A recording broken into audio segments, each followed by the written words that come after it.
Hello, I just wanted to hop on here and just give you a little bit of my background for those of you who are newer to my space, who's not familiar with my body of work, who I am. And it's like sometimes you see someone and you think that person will never get me. She doesn't understand what I'm going through, what I went through.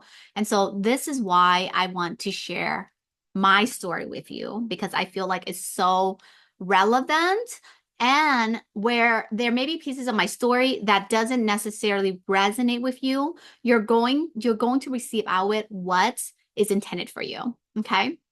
So I came here, for those of you who are newer to my space or are not familiar with my story, I came here as a refugee from Laos, which is a third world country. So I experienced poverty both in a third world country in Laos and then here in the US. So for those of us who came here as a refugee, oftentimes we're placed in, areas that aren't always nicest. Oftentimes they're known as the ghetto. So one of the things that I really had to do growing up was I really had to help support our family financially, even when I was little. And so we did crazy, just really weird jobs, things like sewing beanie babies for like 5 cents a piece. Yes, probably illegal, but we were taken advantage of probably because we didn't speak the language. And unfortunately, that happened. We also did things like picking cans on weekends to bring them to the recycling cans center because they also paid you, I think, like, a couple cents here and there for those. And then we picked mushrooms. And so Raymond Washington, really familiar with mushroom picking and berry picking, all the pickings. So that was very much my story growing up. And as a result of that, I really saw, how that affected my parents, so my biological father, and of course my mother, their relationship, a lot of fighting, oftentimes about money. So as a child, I'm picking up all these stories, right? Stories of the subconscious mind starts picking up things like money is bad. It causes tension within relationships. There's never enough. We have to work hard for money. Um, Money isn't meant for people like me, right? All those things, all those beliefs begin shaping in my subconscious mind, just running in the background as a result of witnessing poverty from a young age and then seeing how that caused a lot, amongst other things, tension within my parents, their dynamics, and then my biological father was in and out of our lives. And so witnessing my mom and how much she struggled to really put food on the table and then helping her. I worked basically my entire life. I have always worked.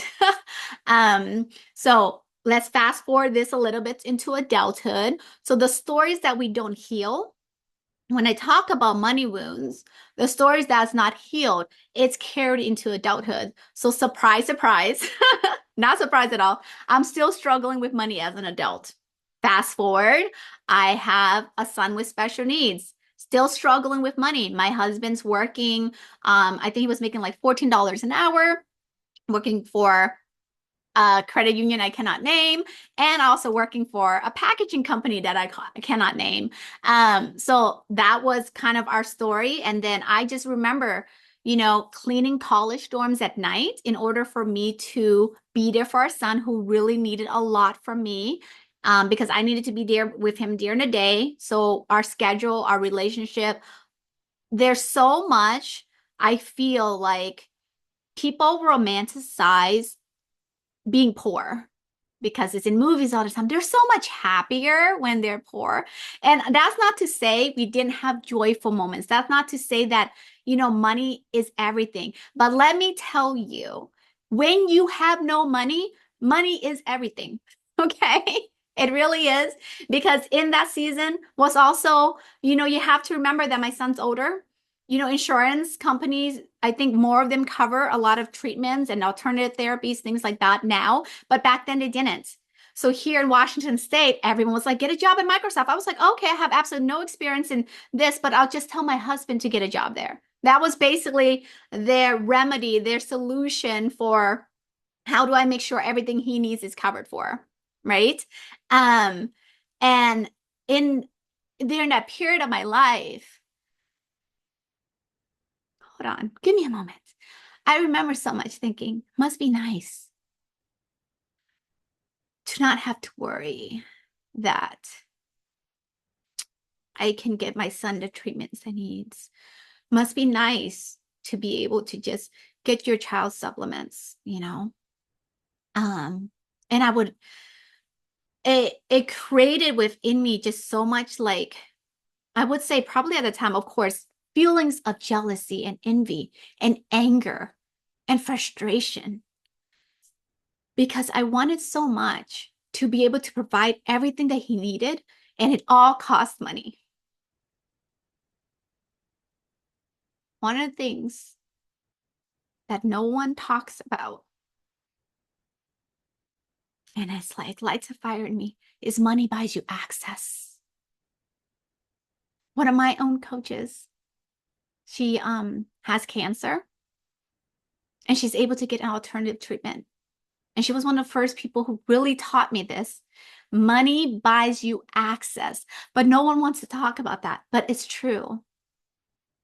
Because if you want, so right now our son has he has private practitioners who can come to our home and work with him. That is a privilege. And I'm so grateful that we're at a place where we can provide that. But back then, that's not something I could have provided for him. You eventually get to a point, you're so sick and tired of not having money. You're done. You're over it. You say no more. No more. And so I did. I was like, I'm done.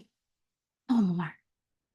I will never, ever be in a situation again where I have to say no because of money. When my children especially need something. So, my goodness, I think we all have to take a collective breath after that. Deep breaths, everyone, myself included. And this is why I'm so passionate about this work. This work that I do, so when that moment happened, so let me tell you, when that moment happened for me, I began learning everything I could about money. I wanted to learn the energetic side of money. I wanted to learn money manifestation. I wanted to learn how to not be broke because I was sick and tired of being broke. Okay, amen to that. Everything. I read books. I saved up money. So that way I can join programs. I put things on credit card. That way I can learn how to build a new wealth identity for myself. Because never again was I okay with having to put items away at the grocery store because I was afraid my card would decline and being embarrassed when I did have my card decline. I had to decide that was no longer available for me. No more. We're done. And so I did the work. So the work required me to really work with myself, work on my, people talk about the money mindset. And for me, it's like, yes, there's the money mindset, but there's the money trauma. The money wounds, the one I inherited, the beliefs that I inherited from my lineage, from my mother, who inherited from her mom, so my grandmother. I decided I was going to break the cycle of generational scarcity because I was unavailable for that passing on to me and being handed down to my children. This is why this work matters so much. Why I speak directly to mothers, because I remember what it was like. And I'm not going to sugarcoat it. It sucked. Okay. We're not going to romanticize being poor here. We're not going to romanticize and all that. No, we're not. Because if you ever have been, you know the realities of it. You know the fighting that takes place. You know the disagreements that happens with your partner. You know the anxiety, the sensations within your body when it feels like you don't have enough and you can't put food on the table. There's nothing romantic about that. So this is for the body of work that I teach here is for the mothers who are willing to pick up the torch. I call them the torch bearers, the one who's blazing a trail for their children, who says we're unavailable for continuing this cycle of generational poverty, of generational scarcity. So for those of you who may have feel like, okay, well, I've never been in that situation, but you have been in some situation that has caused you to feel sensations within your body where it did not feel safe, where you didn't feel like it's enough, where money isn't meant for you, where you can't ask the client for money because it makes you a bad person, where if you want more money, you're a greedy person. You've been there. Some point, maybe now, this is the work we do here. We're going to rewire that. We're going to go from the head into the heart, work on that, heal it from the body. We're going to reprogram because the abundant life that you so desire for your family, in your business, in your life, in your business, all that is available to you. When you think the girl coming here from a refugee camp, the one who was up at night cleaning college dorms, all that, if she can do it, I want you to believe fully that you can. I'm believing that for you so much. Every single person who enters into my container, I pray so hard for you because I know how transformative it is when you feel at ease with money. What I get to experience now, I'm so grateful, so grateful. I thank God every day that I was willing to do the work then. And when I say the work, I think oftentimes we're thinking, oh, okay, what kind of work? Like, did she get a job? Like, what was it? Is this work? The work I teach here. Because I know it will change your life. Okay? You know, in one of our seasons, I'm gonna have to drink some water, you guys. Okay. In one of our homes that we were renting, so we were renters at one point. Actually, a huge chunk of my adulthood I was renting, and then something happened with like the water, all that, and then I remember that season so much where it's like we don't have a place to live. Like we need to find a home for our children, and we don't have a place to live. And looking back at that season, and in fast forwarding now, where I don't just have one, I have two homes for my children. I have set up our son. We have set up our son well, so that way, when Jesus calls us home, I know without a shadow of a doubt, financially, he is taken care of. So that way, you know, if our daughters are the ones who are at least helping to make the decisions for his care and all of that, they're not burdened financially. And I'm so grateful as a parent to a special needs child. And for those of you who are in a similar situation, it's possible.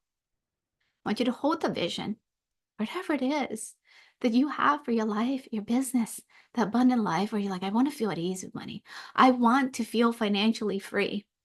My husband actually did a video, and I'll share that with you, those of you who are in this community. He talked about, if I wanted to quit my job today, we'll be fine. And I was like, that's crazy to me. But it's possible. It's possible because of this work that we've done together. And I'm so excited to bring this work to you. This is the reason why I'm so passionate about this body of work, is because I know money in the hands of good-hearted women changes generations. It changes first within your family because it's going to transform your family. when you become a woman of wealth, when you step into the wealthy woman, it will change your family. And I know that you want that so much for your family. Good-hearted women change the face of their communities, of this planet. And so for those of you who are picking up the torch, who's saying, I'm done, no more. This is my moment. I am doing this for my family, for my generation, healing this, ending the generational cycle of poverty, of scarcity mindset, and creating a generational legacy that I can then pass on to my children. I just want to say how grateful I am to be able to do this work alongside you, to support you, to hold you through it, and how brave and courageous you are for doing this work, for no longer being available for the status quo. And so this is the Attract Abundance Academy. My heart, my mission, my vision for it, all of it is here. All of it. Everything I have learned, everything I had experienced, everything I had healed from, worked through, process myself. And I'm able to share it with all of you inside the academy. So I thank you for trusting me. I thank you for more importantly, doing this work for yourself, your family, and for the world. I'm so deeply honored that you are here, friends. Thank you.